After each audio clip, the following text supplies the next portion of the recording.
Okay. Welcome back to Whiskey Buds. I'm Kurt. Billy. And we're going to continue after last week's little...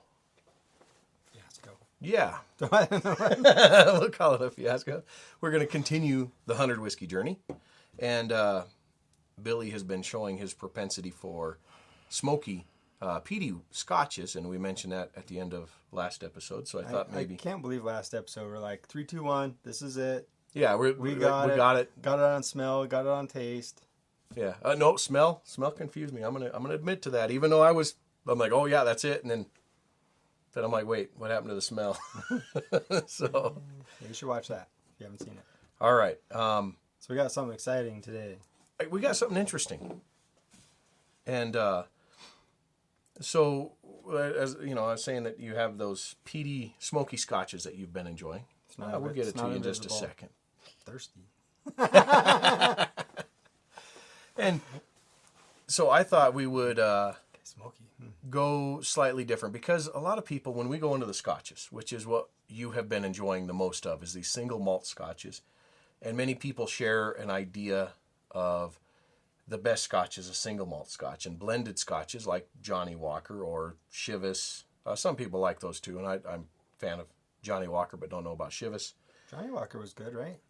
You didn't care much for the black. The Song of Ice, I think it was the other one we tried. Oh, I didn't like that. No, I thought you liked that one better than the... Oh, well. I think it's the other way around. There's proof out there. Yeah. we got it recorded. We can figure out what it is.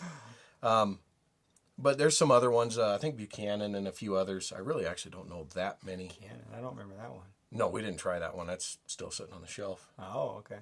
These are more of the low end, because that's what a lot of it was, is that single malt starts becoming more expensive, more high end, and so people tend to gravitate toward that a little bit more. But there are a lot of blended whiskeys that come about that are pretty interesting. And one of the places... Are you supposed to smell your glass at a time, make sure it's clean? You could. I'm not smelling anything out of it. It smells a little weird. Does it? A little bit like whiskey? All right. We've been delaying long enough. Yeah. We're going to bring in... We've already had that. Nope. What? Yeah. We've commented on the beautiful bottle design that High West does. We commented on the fact that you can buy those bottles at the distillery, and that they blend their whiskey. And this one happens to be probably the most extreme blend I've seen in about anything. It is a blend of rye, a blend of bourbon, and a blend of smoky scotch. Because it's called Campfire. Exactly. Because people say when they taste it that it reminds them of a campfire or sitting around a campfire, that sort of thing. So I thought we would see what he thinks of scotch mixed with bourbon and rye. Campfire whiskey. I like that. Yeah. And as you can tell by the... Don't use it to put out a fire, though. By the absence of a full bottle, I have been enjoying this myself. How much is in this bottle? Is that like the regular size? Yeah. 750 milliliters. Okay. That's all your usual size. It's just tall. Ooh, I like it already. Right? Yeah, you can smell that. Like, you got to smoke, but there's something more to it. It's more robust than like a normal. I wouldn't say robust, but I feel like I'm getting those rye scents out of it. And I know I'm not very good at like picking out all these little wonderful notes, but they probably shouldn't put rye in it. I don't know. Like I say, it's a blend of bourbon, rye, and scotch. Okay.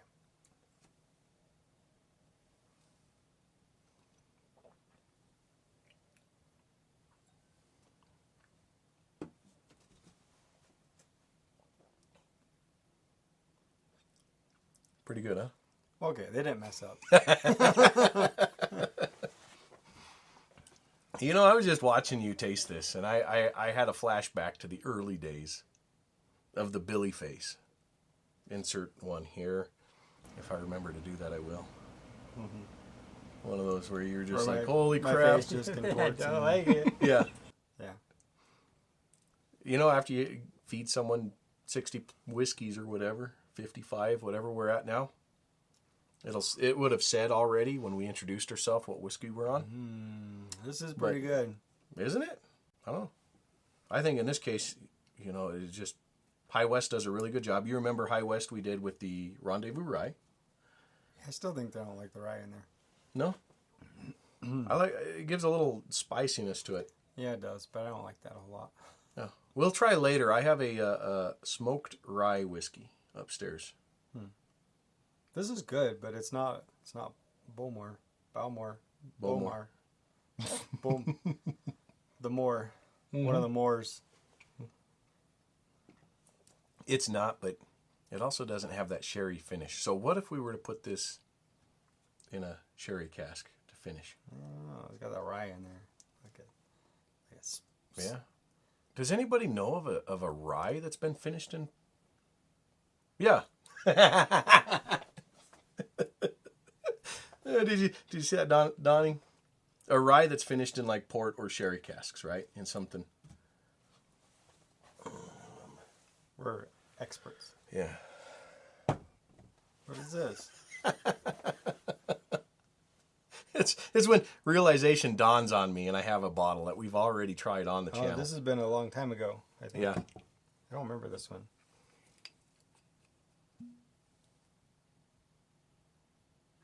But it doesn't have the smoked, so I don't know. No good. I don't know. The smoke and the sherry. Is that the... Does the Bowmore, it's sherry and smoked? Yep, smoked and then aged in, or finished for like 3 years in a sherry cask. Yeah. Yeah, that's going to be hard to beat.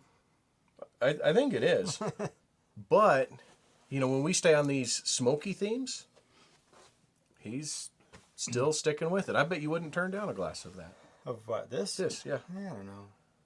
Really? It feels, it's pretty smooth, but it's not like creamy or oily. Yeah. So it's kind of light and smooth with complex flavoring. Not a whole lot of whiskey fizz. No. But it does have that spice, though, the rye burn that I generally tend to can taste out. Disagree with you. And maybe ryes are just not your thing. We'll find out later. We haven't messed with too many ryes. Ryes just seem to be like overpowering for me, I think. Okay. Yeah. Because every time you tell me that like I'm drinking a rye, I taste this like just the overpowering kind of, I don't know, maybe it just combines with the alcohol and just makes the burn that much worse for me or something. Mm-hmm. But like the flavor is good. I just don't like the rye burn. Yeah. And this one I think it kind of mellows it out because it's not, obviously not a full rye because it's blended with bourbon and scotch. But they take a rye whiskey and then they blend it with a bourbon whiskey and with a scotch whiskey. So this is, of course, neither or none of the above, but, you know, and so I wonder if that smoke doesn't help cover it and it does, yeah. Bourbon doesn't help smooth out a little bit of that spice that you get. Yeah, it does. But it's still like it's still there. Though. Yeah, it's just... And this smoke doesn't remind me of a Campfire. No? No. What does it remind you of? It's too mellow. Too mellow, huh? Mm-hmm. All right. Maybe we're burning different wood here in Wyoming then. Well, when you're at a campfire and the smoke hits you, it hits you. That's just it's all all up wind in your here. eythis and your nose. Yeah, and it burns and you go like, ah! You get a big old, you know. Oh, yeah. This is too subtle for a campfire. This is when the campfire is blowing into your neighbor across the campfire from you. We need to take some of that brimstone. Mm-hmm. That's the oil stuff, right? Yep. And mix it with this. Man, I can't believe, like, he's being such a good student. I feed him whiskey, and I figure he's going to forget everything. Do you have any of that? Upstairs. Oh, we should try it. You want, we can cut right here. I've done it before. Let's put some brimstone in here, Dad. Make it more campfire-like. There's no reason we can't do that. All right, we're back. Magic. Okay. Can you believe that? You don't even know how long we were gone for. Look, it looks like oil. All right. This is your experiment. I want to see you pour it in there without overdoing it because you tend to overdo it. Oh, boy. Yeah. They're the same proof, too, I think. About that much? Okay. Maybe not. Maybe this one is 53% versus 50%. That's pretty close. All right. I don't know why I'm doing this, but all right.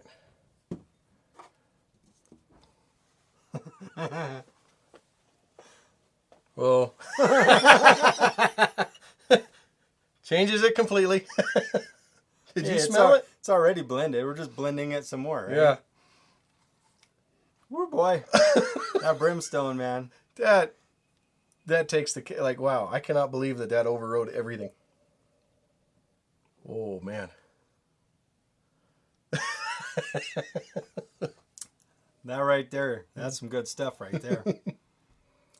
Mm-hmm.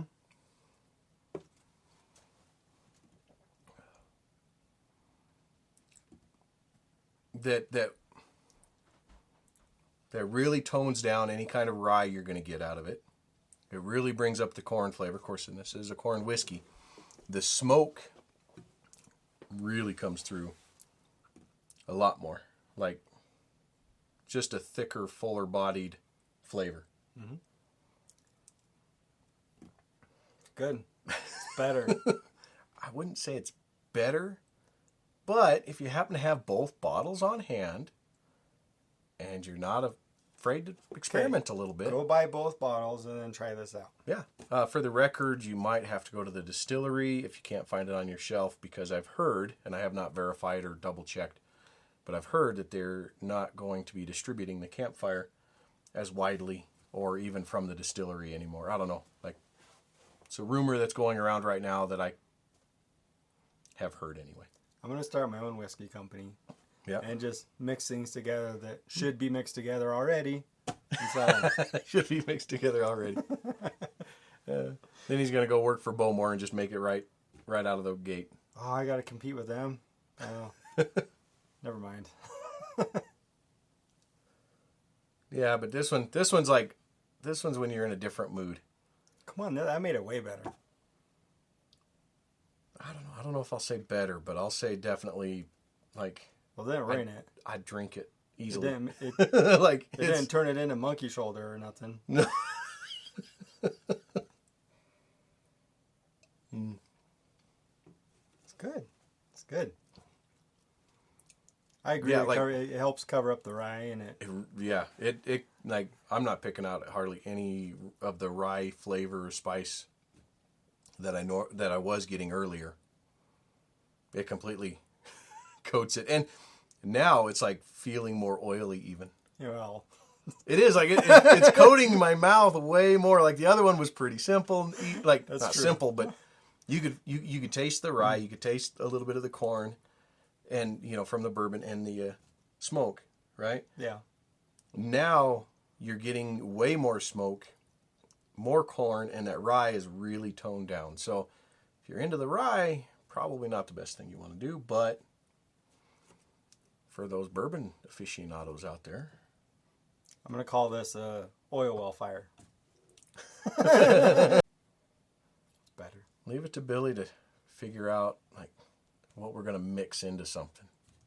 But that goes to show you that he's actually learning and retaining some of the information and some of the flavors, because he's able to go back and say, you know what would be good in that? And then he's thinking like, yeah, that flavor I got in this other whiskey, that would be good in there. We should try it. So Billy's Blending House. Tell you what. Ooh, I like that name. I like that name. Yeah. I'm going to use it. All right. Billy's Blending House. That's it. Is this over? Are we done? It is, yeah. Join us next week where we will try another smoky scotch, I think, or another scotch anyway. Another one from Billy's Blending House. I don't know if you'll need to blend anything with it. Well, I guess tune in next week and find out if Billy thinks that we need to add anything to it. Cheers, everybody. Now, put a little bit of that. Of that what? What is it? What one did we just have? That one right there. Tall one right there by the red. That one. Yeah. All right, hold on. Make sure you're recording some audio here. All right. Yes, this Mystic Mountain. So we're going to put a little bit of Mystic Mountain in it, just to add a touch of sweetness. Okay. Because the corn isn't sweet enough. Like, I'm getting sweet, but He's trying to tone down that smoke, I bet. No. You better be careful with that. That's all we need. I'm already almost out. So we got this is a Campfire? Brimstone. 5 blend, right? Yeah, I guess. It's a 5 blend. Yeah, because it has bourbon, Scotch, rye whiskey, American whiskey, and corn whiskey, which we don't know what this is. If they're not saying it's corn whiskey, then it's probably something that doesn't exactly meet the standard for corn whiskey to be called corn whiskey, unless it does, and they would prefer the moniker American whiskey, which is possible. But so we got the oak and the rye, and the smoky, and a little bit of sweet and some oil. Yeah, a little bit of fruit sweetness, I guess. Okay.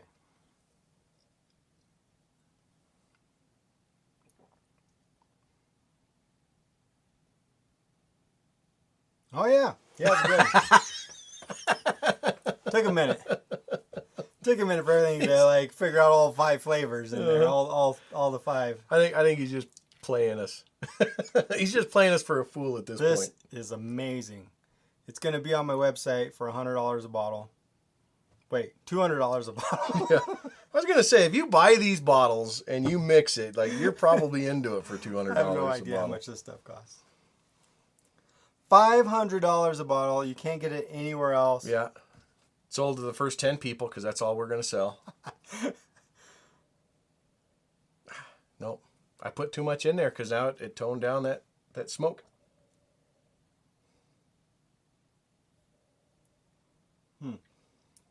You ever get those, like, go to the bank and get one of those mystery suckers? Nope.